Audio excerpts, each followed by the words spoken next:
بسم اللہ الرحمن الرحیم۔ حضرت مولانا الیاس گھمن صاحب دامت برکاتہ العالیہ کی کچھ تصاویر سوشل میڈیا پر وائرل ہوئی تھیں جو جناب سلمان ندوی صاحب کے ساتھ میں تھی، ایسے ہی ان کے جو بیٹے ہیں ان کے ساتھ میں وہ تصاویر تھیں۔ ان پر بعض حضرات کی جانب سے یہ اعتراضات ہوئے تھے کہ چونکہ سلمان ندوی صاحب کے نظریات حضرات صحابہ اکرام رضوان اللہ تعالیٰ علیہم اجمعین کے حوالے سے صحیح نہیں ہیں، خاص طور سے حضرت امیر معاویہ رضی اللہ تعالیٰ عنہ کی شان میں وہ گستاخی کر چکے ہیں، نہایت نازیبا کلمات وہ استعمال کر چکے ہیں، تو لہذا ایسے شخص کے ساتھ میں تصاویر نکلوانا اور پھر سوشل میڈیا پر ان کو شیئر کرنا اس کا کوئی مطلب نہیں ہے،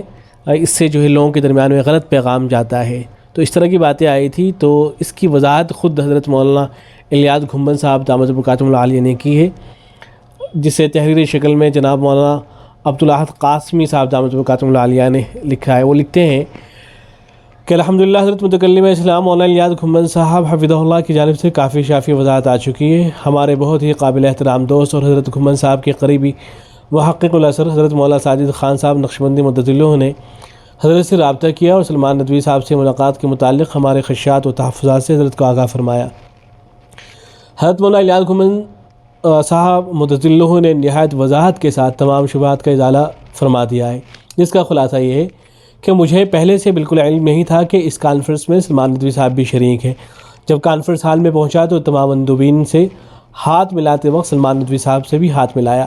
لیکن چونکہ صحابہ کرام کے متعلق سلمان ندوی صاحب کے نظریات سے آگاہ تھا، اس لیے کوشش تھی کہ ان سے تفصیلی گفتگو کا موقع ہاتھ آ جائے، اور اسی مقصد کے لیے کانفرنس کے اختتام پر میں نے یوسف سے رابطہ کیا اور کھانے کے لیے دونوں باپ بیٹوں کو اپنے گھر جو کانفرنس ہال سے قریب ہی تھا مدعو کیا۔ ساتھ ہی یہ بھی بتا دیا کہ حضرت ابو ہریرہ رضی اللہ تعالیٰ عنہ اور حضرت امیر معاویہ رضی اللہ تعالیٰ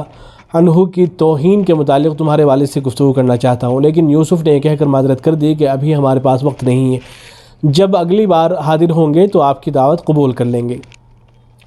یوسف ندوی کے ساتھ تصویر کیوں لی؟ اس سوال کے جواب میں حضرت نے فرمایا کہ یوسف نے ایک ترکی عالم کے ذریعے مجھ سے کہلوایا کہ میں آپ کے ساتھ تصویر لینا چاہتا ہوں،